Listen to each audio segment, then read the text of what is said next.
मुसळधार पावसाने पुन्हा एकदा जोर धरताच पर्यटन प्रेमींचे आकर्षण असलेल्या माळशेज घाट सर्व प्रकारच्या वाहतुकीसाठी पूर्णपणे बंद करण्यात आला आहे. कल्याण विशाखापट्टणम राष्ट्रीय महामार्गावरील करंजाळे तालुका जुन्नर परिसरात तब्बल 200 मीटर पर्यंत रस्ता खचल्याने प्रशासनाला हा कठोर निर्णय घ्यावा लागला.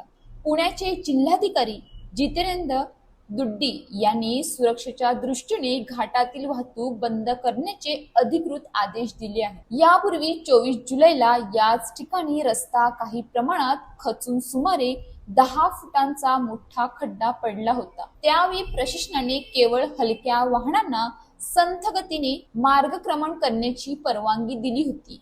मात्र शनिवारी मध्यरात्री झालेल्या जोरदार पावसानंतर परिस्थिती अधिकच गंभीर बनली. मोठ्या प्रमाणात भूसंखलन होऊन रस्त्याचा विस्तीर्ण भाग कोसळल्याने रविवारपासून घाटातील सर्व वाहतूक पूर्णपणे बंद करण्यात आली. घाटातील खचलेल्या रस्त्याचे आणि निसरड्या झालेल्या डोंगरांचे भीषण दृश्य सोशल मीडियावर मोठ्या प्रमाणात व्हायरल होत असून पर्यटक आणि नागरिकांमध्ये भीतीचे वातावरण निर्माण झाले आहे. नारायणगाव एसटी आगाराचे व्यवस्थापक वसंत अरगडे यांनी सांगितले की संभाव्य धोका लक्षात घेऊन या मार्गावरील एसटी बस सेवा 25 जुलै पासूनच खबरदारीचा उपाय म्हणून बंद करण्यात आली होती. आता प्रवाशांची गैरसोय टाळण्यासाठी चाकण तळेगाव लोणावळा मुंबई पुणे एक्सप्रेसवे हा पर्यायी मार्ग वापरण्याचे आवाहन करण्यात आले आहे.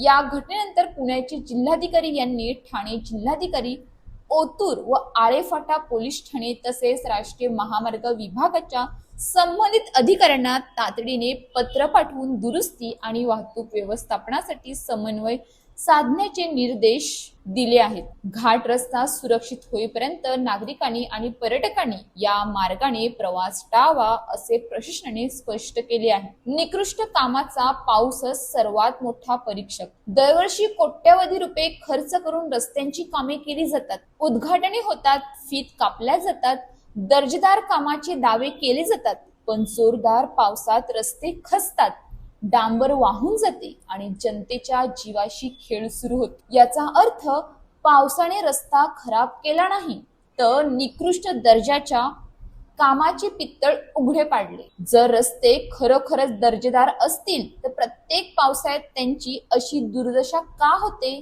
याचे उत्तर संबंधित यंत्रणांनी जनतेला द्यायला हवे. पाऊस दोषी नसतो. निकृष्ट काम लपवण्याचा मुखवटा पावसाच्या सरीत गळून पडत. रस्ते कोसळतात तेव्हा फक्त माती नाही तर भ्रष्ट व्यवस्थेचाही पाया खचलेला दिसतो.